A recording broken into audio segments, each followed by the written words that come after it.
बस ये 2 सड़क अगर हम लोग बना दिए, समझिए, और डेवलपमेंट का टेंशन नहीं है। जो चीज़ चाइना में मिलती है एग्जैक्ट वही चीज़ वियतनाम में भी मिलता है। तो हम चाइना से ना खरीद के कहाँ से खरीद लेंगे? और हम लोग में सबसे ज़्यादा ये सब चीज़ कहाँ होती है? नॉर्थ ईस्ट में। यहाँ पे ट्रक में लादा, भेज दिया, यहाँ पे जाओ, यहाँ अगले दिन ट्रक पहुंच जाएगा। तो डेवलपमेंट के लिए आपको सोचना पड़ेगा थोड़ा सा वाइड एंगल से, क्या क्या कर सकते हैं। और युद्ध की स्थिति में सेना को यहाँ उतार देंगे चाइना के सीधा ने ले दनादन, तो चाइना कंप्लीट इधर ही ध्यान केंद्रित कर देगा। चाइना को उधरों टेंशन में देना है।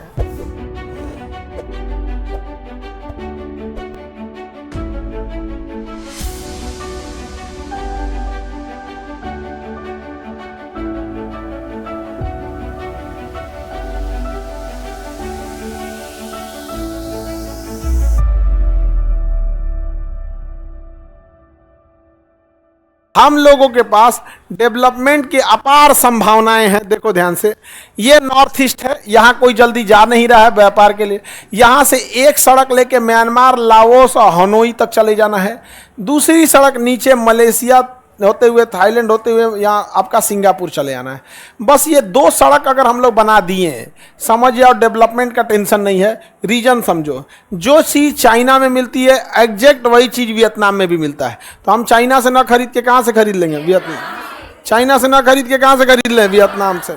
और सिंगापुर देख ही रहे हैं, यहाँ पर सिंगापुर इतना छोटा है, वहाँ पर कोई चीज़ रहने का जगह नहीं है। चल जाओ बमनी जा। सिंगापुर बहुत छोटा है, बहुत डेवलप है, और इतना छोटा है कि वहाँ बहुत सारी फैक्ट्रीज हैं जिसको लगाने के लिए जगह नहीं है। तो फैक्ट्री क्या किया है ना, पानी वाली जहाज खरीद लिया है, एगो बड़का जहाज, और उसी में 5 तल्ला पे 5 गो फैक्ट्री लगा दिया है। अब फैक्ट्री वाले कहाँ रहते हैं? समुंदर के ऊपर तैरते रहते हैं सब, उसी में से पैक होगा। बगल में एगो दूसरा जहाज लगेगी, उस पर मेड इन सिंगापुर ठप्पा मार दिया, गया काम से।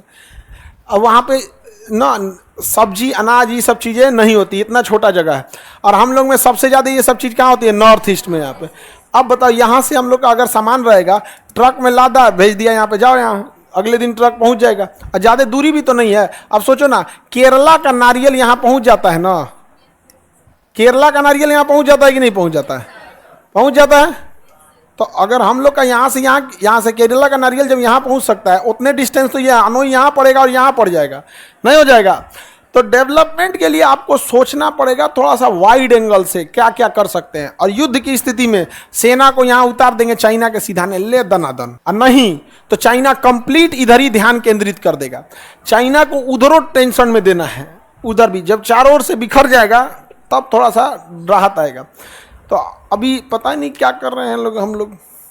हम बिहार वाले तो सड़क के मामले में बहुत पीछे हैं। दुनिया जब एक्सप्रेसवे पे चली गई तो अभी हम 4 लेन बना रहे हैं।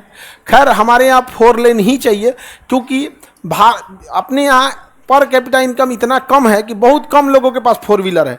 एक गांव में देखेंगे तो 4 को 5 को 4 व्हीलर मिलेगा, ओकरा से ढेर नहीं मिलने वाला है। ट्रैक्टर वैक्टर मिलना अलग चीज़ है, वो यूज़ की चीज़ है, ऐसे गाड़ी वगैरह नहीं मिलेगा। और वो रखेगा बोलोरो, EMI पे बोलोरो चलेगा, ऐठेगा उसी पे। दिखावा भी तो बड़ी ज़्यादा करते हैं। एक हम लोग के पास पैसा है नहीं, अब पैसा आ जाता है तो उड़ने लगते हैं लोग। दोनों समस्या है। जिसके पास पैसा नहीं हो चुपचाप बैठा है, जो ना के पास है तो ना ऐठ रहा है। इतना फेंकता है ना कि फलनिया को हई कर देंगे, हाउ कर देंगे। कल ले का बात बता रहे हैं, वो आके ऑफिसवा में ऐठ रहा था, आया पुलिस 4 जूता दिया, उसका चल गया, चुपचाप ऐठ रहा था खूब। जैसे आई 2-3 हाथ दी पुलिस, सर सब चल गया। तो काहे लिए तुम ऐठ रहा था? आगे बढ़े। आप बताओ मित्रों, इधर सड़क बनना चाहिए कि नहीं बनना चाहिए? हाँ, बनना चाहिए सड़क। लेकिन आपको कोई मतलब बनता है इससे? गांव में कोई अगर सड़क परिवहन मंत्री अगर चले जाते हैं हमारे नितिन गडकरी कि हम सिंगापुर और हनोई तक सड़क बनाना चाहते हैं, तो कहेंगे जा हमराव से क्या मिलतो। गांव का आदमी क्या बोलेगा? हमराव से क्या मिलतो। नहीं समझे? उसको बस इतना दिखता है कि अकाउंट में कितना पैसा आया, बस अनाज वगैरह। अनाज वाला में भी क्या है, गरीबी इतनी ज्यादा है कि उनके लिए जरूरी हो जाता है, उसी पे बहुत सारे लोग आश्रित भी हैं।